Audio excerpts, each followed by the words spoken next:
Spring means spring cleaning, but once you clear the clutter, then what do you do with all the clutter? What do you do with it? Over the next 5 weeks, you'll have a chance to get rid of those bulky items that you can't just toss in the trash. It's all part of the Omaha Spring Cleanup. It is, and here to tell us how it works, Keep Omaha Beautiful Executive Director Christopher Stratman. Good to see you, Chris. Good to see you as well. Thanks for stopping in. No, I think this is fascinating because really it's a free event. And it's is, happening over the next several weeks. Correct. Break this down for us. Yeah, so it's actually been, we've been doing this now for over 30 years. It's a partnership between the City of Omaha, Keep Omaha Beautiful, and then also about roughly usually 100 neighborhood associations.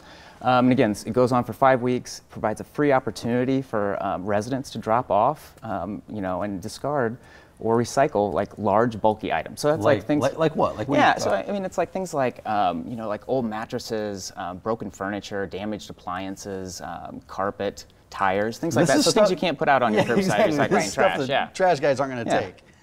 And so what's nice about that is that it provides that opportunity for people to actually recycle or dispose of those in an appropriate way. So like when these things are building up in your basements or in your garage, where they can ultimately become havens for rodents or mosquitoes or even fire hazards, it's providing kind of that proactive way to deal with this material.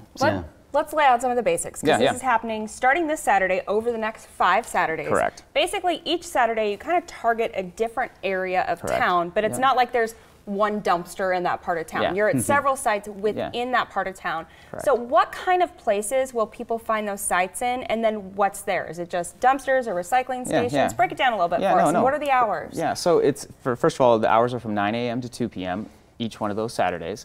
And people can go to the website to find the location that's close to them.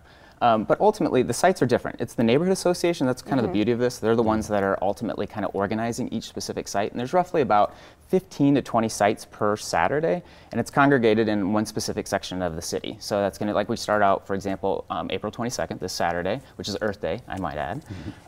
And that's going to be in the northwest part of town, and then it kind of rotates with each Saturday. But what's nice is when you come up to one of the sites, there's volunteers that will be helping kind of direct traffic and kind of help with safety, but there's going to be large dumpster trucks there where people can drop off those materials. And there's also options then, depending on the neighborhood association, to actually recycle some of those items, where we work with specific vendors. Who's this meant for? Do you have to live in those specific neighborhoods to drop off, or I mean, could you sneak over from Papillion? Or, I mean, Levis. I mean, or Elkhorn. Yeah, good question. No, fair enough. Good question. It's just for City of Omaha residents, but you do not have to actually be an active or dues-paying member of your neighborhood association. So if you live in Midtown and you want to go to one of the northeast sites, that's totally fine. You generally encouraged to go to your local one. I mean, that's kind of the community aspect of this. Right. But it is available and it is free for all City of Omaha residents, and it's only residents, not businesses or anything like that. And I think it's important. You talked about some of the bigger items you will take. What won't you? Is there anything you won't take? Yeah, so there are a few there are some items like rocks, concrete, things like that. We're not encouraging people to bring. Also, household hazardous waste. So these are things like your lawn chemicals or motor vehicle chemicals or paint. And the nice thing, though, is the City of Omaha, in conjunction with the Omaha Spring Cleanup, has expanded their hours for under the sink facility. I don't know if you've heard about that before. So that's the household hazardous waste facility. It's out on about 120th and I Streets, and that's free to Omaha residents. And during those Saturdays, during Omaha Spring Cleanup, the hours are expanded or extended from 9 a.m. to 4 p.m. and you do not need an appointment. Typically, you need to do that. So if you have those items as well, the city's making that available for you to recycle and to appropriately discard those items too. Well, as a City of Omaha resident, I see what the benefits are to me. This gives me a place, and I think I'm in the Millard area, which is kind of a little bit farther down the line, which is good because I need time to prepare. But what are the benefits for your organizations and the neighborhood associations? Yeah, I mean, one, this is very much a community-oriented event. Again, we're working so closely with the neighborhood associations. It's really important for them to be able to provide this to the people that live in their areas and their respective neighborhoods. Also, I mentioned how it's getting rid of some of the items that are indefinitely stored in people's, where they can be kind of candidly health issues.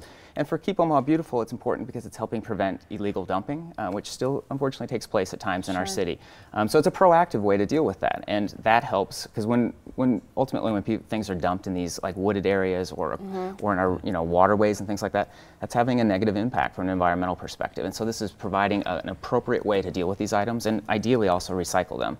Another thing I wanted to mention is a lot of these neighborhood associations are also working with organizations that help collect these items for charities. So like, for example, the Paralyzed Vets Association. They'll work with some of these neighborhood associations at their sites and they'll collect items that are in good shape in essence, to route them to people in need. And there's really a lot we've covered this morning, but the 5 different weeks, all the locations, that's at keepomahabeautiful.org. That's the website people can go to. Just go there to check it all out because we covered a lot today. Yeah. Chris, thanks for coming. Hey, thanks today. so much. I We appreciate it. Happy Earth Month, too. I appreciate it. it. So another